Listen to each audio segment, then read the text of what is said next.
ರೇಣುಕಾಸ್ವಾಮಿ ಕೊಲೆ ಪ್ರಕರಣಕ್ಕೆ ಸಂಬಂಧಪಟ್ಟಂತೆ ದರ್ಶನ್ ಅಂಡ್ ಗ್ಯಾಂಗ್ಗೆ ಕಾನೂನಾತ್ಮಕ ಉರುಳು ಕ್ಷಣ ಕ್ಷಣಕ್ಕೂ ಕೂಡ ಬಿಗಿಯಾಗ್ತಾ ಸಾಗ್ತಾ ಇದೆ. ರಿಪಬ್ಲಿಕ್ ಕನ್ನಡಕ್ಕೆ ಈ ಪ್ರಕರಣಕ್ಕೆ ಸಂಬಂಧಪಟ್ಟ ಒಂದಷ್ಟು ಎಕ್ಸ್ಕ್ಲೂಸಿವ್ ಡೀಟೇಲ್ಸ್ಗಳು ಕೂಡ ಲಭ್ಯವಾಗಿದೆ.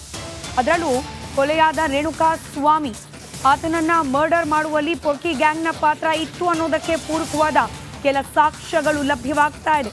ಕೊಲೆ ತನಿಖೆಯಲ್ಲಿ ರಿವೀಲ್ ಆಗ್ತಾ ಇದೆ ಅತಿ ದೊಡ್ಡ ರಹಸ್ಯ. FSL ವರದಿ ಬಿಚ್ಚಿಟ್ಟಿದೆ ಭಯಾನಕ ಕೊಲೆಯ ರಹಸ್ಯ.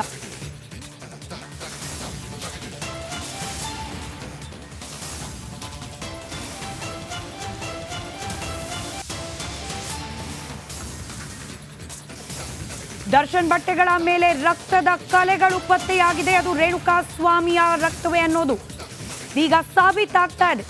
ದರ್ಶನ್ಗೆ ಈ ಸಾಕ್ಷ್ಯ ಇಡೀ ಪ್ರಕರಣದಲ್ಲಿ ಅತಿ ದೊಡ್ಡ ಕಂಟಕವಾಗುವ ಎಲ್ಲ ಸಾಧ್ಯತೆ.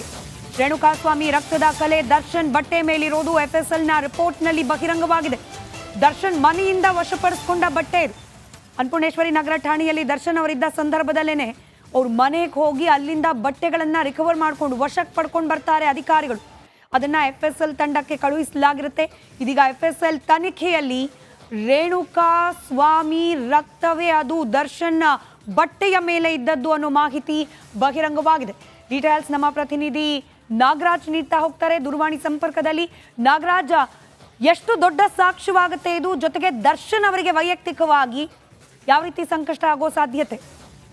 ಸ್ಮಿತಾ, ಏನು ಈ ಒಂದು ರೇಣುಕಾಸ್ವಾಮಿ ಕೊಲೆ ಪ್ರಕರಣದಲ್ಲಿ ದರ್ಶನ್ ಈ ಒಂದು ಕೊಲೆಯಲ್ಲಿ ಭಾಗಿಯಾಗಿದ್ರು ಅನ್ನೋದಕ್ಕೆ ಸಿಕ್ಕಿರ್ತಕ್ಕಂಥ ಅತಿ ದೊಡ್ಡ ಸಾಕ್ಷ್ಯ ಆಗಿ ಇದನ್ನ ಪರಿಗಣಿಸಲಾಗುತ್ತೆ ಅಂತೇಳಿ ಪೊಲೀಸ್ ಮೂಲಗಳು ಹೇಳ್ತಾ ಇರತಕ್ಕಂಥದ್ದು. ಯಾಕಂತಂದ್ರೆ ಏನು ಈ ಒಂದು ಪ್ರಕರಣಕ್ಕೆ ಸಂಬಂಧಿಸಿದಂತೆ ಒಂದಷ್ಟು ಬಟ್ಟೆಗಳನ್ನ ದರ್ಶನ್ ಧರಿಸಿದ್ದಂತ ಒಂದು ಬ್ಲೂ ಕಲರ್ ಜೀನ್ಸ್ ಪ್ಯಾಂಟ್ ಮತ್ತೆ ರೌಂಡ್ ನೆಕ್ ಟಿ ಶರ್ಟ್ ಅನ್ನ ವಶಪಡಿಸಿಕೊಂಡಿದ್ರು ಪೊಲೀಸರು. ಅದರ ಮೇಲೆ ಕೆಲವು ರಕ್ತದ ಕಲೆಗಳು ಪತ್ತೆಯಾಗಿರ್ತದೆ. FSL ವರದಿಯಲ್ಲಿ ಗೊತ್ತಾಗಿರುತ್ತೆ. ನಂತರ ಅದನ್ನ ಮರು ಒಂದು ವಿಶ್ಲೇಷಣೆಗೆ ಒಳಪಡಿಸ್ತಾರೆ FSL ತನಿಖೆಯಲ್ಲಿ. ಆ ವೇಳೆಯಲ್ಲಿ ಗೊತ್ತಾಗುವಂಥದ್ದು ರೇಣುಕಾಸ್ವಾಮಿ ಕೊಲೆ ಪ್ರಕರಣದ ಏನು ಈ ಒಂದು ಪ್ರಕರಣಕ್ಕೆ ಸಂಬಂಧಿಸಿದಂತೆ ವಶಪಡಿಸಿಕೊಂಡಿದ್ದಂತ ರಕ್ತದ ಕಲೆಗಳ ಮಾದರಿ ಏನಿತ್ತು ಅದ್ರ ಜೊತೆ ಮ್ಯಾಚ್ ಆಗ್ತಾ ಇದೆ. ಹೀಗಾಗಿ ಇದು ಬಹಳ ಸ್ಪಷ್ಟವಾಗಿ ಉಲ್ಲೇಖ ಮಾಡುತ್ತೆ ದರ್ಶನ್ ಆ ವೇಳೆಯಲ್ಲಿ ಏನು ರೇಣುಕಾಸ್ವಾಮಿಯಲ್ಲಿ ಹಲ್ಲೆ ಮಾಡಿ ಕೊಲೆ ಆಗುತ್ತೆ ಆ ವೇಳೆಯಲ್ಲಿ ಅಲ್ಲಿ ಹಾಜರಿರುವ ಆ ಕಾರಣದಿಂದಾಗೆ ಅವರ ದೇಹದ ರಕ್ತ ಇವರ ಮೈ ಮೇಲೆ ಬಿದ್ದಿದೆ, ಇವರ ಬಟ್ಟೆಗಳ ಮೇಲೆ ಬಿದ್ದಿದೆ ಅನ್ನೋದು ಬಹಳ ಸ್ಪಷ್ಟವಾಗಿ ಗೊತ್ತಾಗ್ತಾ ಇರತಕ್ಕಂಥದ್ದು. ಇದರಿಂದಾಗಿ ಜೊತೆಗೆ ಏನು ಆ ಒಂದು ಶೆಡ್ ನಲ್ಲಿ ಇದ್ದಂತ ಸೆಕ್ಯೂರಿಟಿ ಗಾರ್ಡ್ಗಳಿದ್ರು ಅವ್ರು ಕೊಟ್ಟಿರ್ತಕ್ಕಂಥ 164 ಸ್ಟೇಟ್ಮೆಂಟ್ ಇದೆ.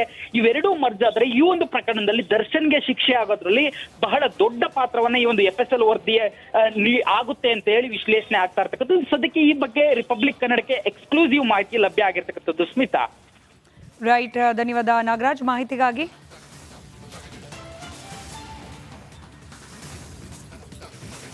ಜೈಲು ವಾಸವನ್ನ ಅನುಭವಿಸ್ತಾ ಇರುವ ದರ್ಶನ್ ಅವರ ಧಿಮಾಕು ಕಡಿಮೆ ಆಗಿಲ್ಲ ಅನ್ನೋದಕ್ಕೆ ಅನೇಕ ಸಾಕ್ಷ್ಯಗಳು ಜೈಲಿನ ಒಳಗಿಂದ ಲಭ್ಯವಾಗ್ತಾ ಇದೆ. ಅದರಲ್ಲೂ ದರ್ಶನ್ ಅವರನ್ನ ಸ್ವಲ್ಪ ಸಾಫ್ಟ್ ಆಗಿ ನಡೆಸ್ಕೊಳ್ಳಿ ಅಂತ ಹೇಳಿ ಹೊರಗಿನಿಂದ ಕೂಡ ಅಧಿಕಾರಿಗಳ ಮೇಲೆ ನಿರಂತರವಾಗಿ ಪ್ರೆಷರ್ ಅಂತೆ. ಏಕವಚನದಲ್ಲೇ ಮಾತನಾಡ್ತಾರೆ ಜೈಲಿನ ಅಧಿಕಾರಿಗಳನ್ನ ಅನ್ನೋ ಮಾಹಿತಿ ಇದೆ. ದರ್ಶನ್ ಹಂಗಾಮಕ್ಕೆ ಅಧಿಕಾರಿಗಳೇ ತಂಡ ಹೊಡೆದು ಬಿಟ್ರ, ದರ್ಶನ್ ಮೇಲೆ ಹೆಚ್ಚು ಒತ್ತಡ ಹಾಕಬೇಡಿ, ಅವರನ್ನು ಸ್ವಲ್ಪ ಸಾಫ್ಟ್ ಆಗಿ ನೋಡ್ಕೊಳ್ಳಿ ಅಂತ ಹೇಳಿ ಪ್ರಭಾವಿಗಳು ಜೈಲಿನ ಸಿಬ್ಬಂದಿಗಳಿಗೆ ಪ್ರೆಷರ್ ಹಾಕ್ತಿದ್ದಾರಂತೆ. ಹೀಗಾಗಿ ದರ್ಶನ್ ಹೇಳಿದಂತೆ ಕೇಳಬೇಕಾದ ಸ್ಥಿತಿಗೆ ಸಿಬ್ಬಂದಿ ಬಂದು ತಲುಪಿದ್ದಾರೆ. ಒಂದು ಕಡೆ ಜೈಲಿನಲ್ಲೂ ರೌಡಿಗಳ ಸಹವಾಸ, ವಿಲ್ಸನ್ ಗಾರ್ಡನ್ ನಾಗನ ಜೊತೆಯಲ್ಲಿ ಅತಿಯಾದ ಆತ್ಮೀಯತೆ, ಮತ್ತೊಂದು ಕಡೆಯಲ್ಲಿ ಹೊರಗಿನಿಂದಲೂ ಕೂಡ ಒತ್ತಡ ಹಾಕಿಸುವಲ್ಲಿ ಯಶಸ್ವಿಯಾಗಿದ್ದಾರೆ ದರ್ಶನ್. ಜೈಲು ಅಧಿಕಾರಿಗಳಿಗೂ ದರ್ಶನ್ ಕಾಣಿಕೆ ಕೊಟ್ರ ಅನ್ನೋ ಅನುಮಾನ ಇದೀಗ ದಟ್ಟವಾಗ್ತಾ ಇದೆ. ಸಿದ್ದರಾಮಯ್ಯನವರ ವಿರುದ್ಧವಾಗಿ ನಡೀತಾ ಇರುವ ಮೂಡ ಹಗರಣವನ್ನ ಖಂಡಿಸಿ ನಡೆಸಲಾಗ್ತಾ ಇರುವ ಪಾದಯಾತ್ರೆ ಇವತ್ತೂ ಕೂಡ ಮುಂದುವರೆದಿದೆ. ಒಂದು ಕಡೆಯಲ್ಲಿ ಕಾನೂನಾತ್ಮಕವಾದ ಸಂಕಷ್ಟ, ಮತ್ತೊಂದು ಕಡೆಯಲ್ಲಿ ರಾಜಕೀಯವಾದ ಒತ್ತಡ. ಸದ್ಯಕ್ಕೆ ಇದೆರಡರಲ್ಲೂ ಸಿಲುಕಾಕೊಂಡಿದ್ದಾರೆ ಮುಖ್ಯಮಂತ್ರಿ ಸಿದ್ದರಾಮಯ್ಯ. ಮಂಡ್ಯದಲ್ಲಿ ಮೈತ್ರಿ ನಾಯಕರಿಂದ ಬೃಹತ್ ಯಾತ್ರೆ ಇವತ್ತು ನಡೆಸಲಾಗ್ತಾ ಇದೆ. ಪಾದಯಾತ್ರೆಯಲ್ಲಿ ಕುಮಾರಸ್ವಾಮಿಯವರು ಆಸ್ ಇಟ್ ಈಸ್ ವಾಗ್ದಾಳಿ ಮುಂದುವರೆಸಿದ್ದಾರೆ. ಕಾಂಗ್ರೆಸ್ ನಾಯಕರಿಗೆ ನನ್ನ ಕಂಡ್ರೆ ಭಯ, ಅದಕ್ಕಾಗಿ ನನ್ನನ್ನೇ ಟಾರ್ಗೆಟ್ ಮಾಡಿ ಮಾತನಾಡ್ತಾರೆ. ನಾನು ಯಾಕೆ ಸರ್ಕಾರ ಉರುಳಿಸಿ ಅಧಿಕಾರಕ್ಕೆ ಬರೋ ಪ್ರಯತ್ನ ಮಾಡಲಿ, ಇವರು ಮಾಡಿದ ಲೂಟಿಯನ್ನ ಜನರಿಗೆ ತಿಳಿಸ್ತಾ ಇದ್ದೇನೆ ಅಷ್ಟೇ ಅಂತ ಹೇಳಿ ಸರ್ಕಾರದ ವಿರುದ್ಧ ಕುಮಾರಸ್ವಾಮಿ ಹರಿಹಾಯ್ದಿದ್ದಾರೆ. ನಾವು ಮೇಕೆದಾಟ ಮಾಡ್ತೇವೆ ಅಂತೇಳಿ ಹೋರಾಟ ಮಾಡಿದ್ದಕ್ಕೆ ಜನ ದೊಡ್ಡ ಪ್ರಮಾಣದಲ್ಲಿ ಅವ್ರಿಗೆ ಆಶೀರ್ವಾದ ಮಾಡಿದ್ರು. ಅರವಿಂದ್ ಸರ್ ಒಂದೇ ಸೆಕೆಂಡ್. ಪೊಲೀಸ್ ಬಂಧುಗಳಲ್ಲಿ ವಿನಂತಿಯನ್ನ ಮಾಡ್ತಾರೆ. ಉಳಿಸಕ್ಕೆ ಬಂದವ್ರೆ. ಅವ್ರು ಮಾಡಿರೋ ನಾಡಿನ ಜನತೆ ಹಣ ಲೂಟಿ ಮಾಡಿರೋದನ್ನು ಜನತೆಗೆ ತಿಳಿಸಕ್ಕೆ ಬಂದಿದ್ದೀನಿ. ಸರ್ಕಾರ ಉರುಳಿಸ್ತೀವಿ ಅಂತ ಹೇಳಿದೀವ.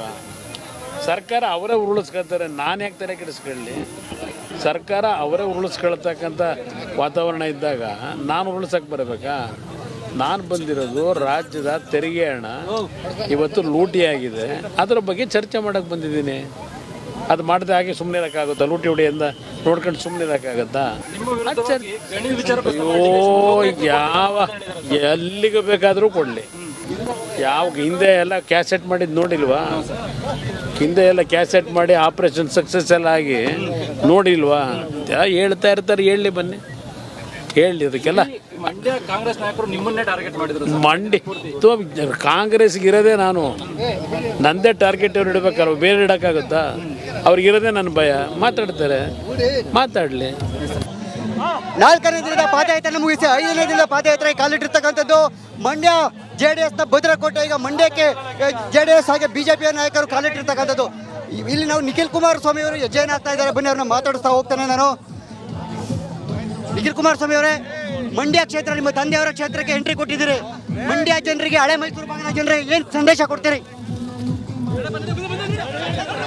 ಮಂಡ್ಯ ಜಿಲ್ಲೆಯ ಸಂಸದರು, ಕೇಂದ್ರದ ಸಚಿವರು ಮಾನ್ಯ ಕುಮಾರಣ್ಣವರು 5ನೇ ದಿನದ ಪಾದಯಾತ್ರೆಗೆ ಮಂಡ್ಯ ನಗರವನ್ನು ಈಗ ತಾನೇ ಏನು ಪ್ರವೇಶವನ್ನು ಮಾಡಿದ್ದೇವೆ. ತಂದೆಯವರು ಕೂಡ ಇವತ್ತು ಭಾಗಿಯಾಗಿ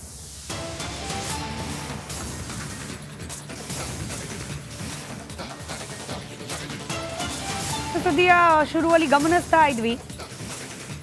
ಪ್ಯಾರಿಸ್ ಒಲಿಂಪಿಕ್ಸ್ನಲ್ಲಿ ಭಾಗಿಯಾಗಿರುವ ವಿನೀಶ್ ಫೋಗಟ್ 100 ಗ್ರಾಂ ತೂಕ ಹೆಚ್ಚಾಯಿತು ಅನ್ನೋ ಕಾರಣಕ್ಕೆ ಅನರ್ಹಗೊಂಡಿದ್ರು. ಇದೀಗ ಡಿಹೈಡ್ರೇಷನ್ನಿಂದ ಅಸ್ವಸ್ಥಗೊಂಡು ಆಸ್ಪತ್ರೆಗೆ ದಾಖಲಾಗಿದ್ದಾರೆ.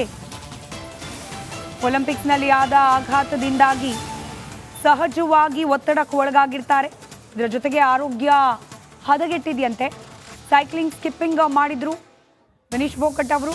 ಇದರಿಂದಾಗಿ ಡಿಹೈಡ್ರೇಷನ್ ಆಗಿದೆ ಅನ್ನೋ ಮಾಹಿತಿ. ಆಸ್ಪತ್ರೆಗೆ ದಾಖಲಾಗಿದ್ದಾರೆ ವಿನೀಶ್ ಫೋಗಟ್.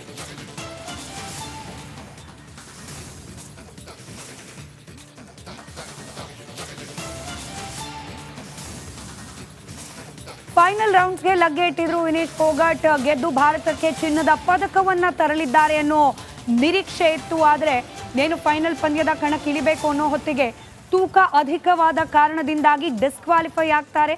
ಇದೀಗ ಅದೇ ಒಂದು ಮನಸ್ತಾಪದಲ್ಲಿದ್ದಂಥ ವಿನೀಶ್ ಅತಿಯಾಗಿ ಸೈಕ್ಲಿಂಗ್ ಹಾಗೆ ಸ್ಕಿಪ್ಪಿಂಗ್ ಎಲ್ಲ ಮಾಡಿದ್ದಾರೆ ಅನ್ನೋ ಮಾಹಿತಿ. ಇದರಿಂದಾಗಿ ಡಿಹೈಡ್ರೇಷನ್ಗೆ ಒಳಗಾಗಿದ್ದಾರೆ. ಅಸ್ವಸ್ಥಗೊಂಡು ಆಸ್ಪತ್ರೆಗೆ ದಾಖಲಾಗಿದ್ದಾರೆ ಅನ್ನೋ ಮಾಹಿತಿ ಲಭ್ಯವಾಗ್ತಾ ಇದೆ. ಪ್ರಧಾನಿ ನರೇಂದ್ರ ಮೋದಿ ಆದಿಯಾಗಿ ಭಾರತದ ಬಹುತೇಕರು ವಿನೀಶ್ ಫೋಗಟ್ ಅವರ ಬೆಂಬಲಕ್ಕೆ ನಿಂತಿದ್ರು. ಪದಕ ಗೆಲ್ಲದೆ ಹೋದ್ರೂ ಕೂಡ ಇಡೀ ದೇಶದ ಚಾಂಪಿಯನ್ ನೀವು ಅಂತ ಹೇಳಿ ಶ್ಲಾಘನೆಯನ್ನ, ಅಭಿನಂದನೆಯನ್ನ ಹಾಗೆ ಸಮಾಧಾನವನ್ನ ಕೂಡ ವ್ಯಕ್ತಪಡಿಸಿದ್ರು ಪ್ರಧಾನಿ ನರೇಂದ್ರ ಮೋದಿ. ಇದೆಲ್ಲದರ ನಡುವೆ ಇದೀಗ ವಿನೀಶ್ ಫೋಗಟ್ ಅವರ ಆರೋಗ್ಯ ಹದಗೆಟ್ಟಿದೆ. ಆಸ್ಪತ್ರೆಗೆ ದಾಖಲಾಗಿದ್ದಾರೆ ಅನ್ನೋ ಮಾಹಿತಿ ಲಭ್ಯವಾಗ್ತಾ ಇದೆ.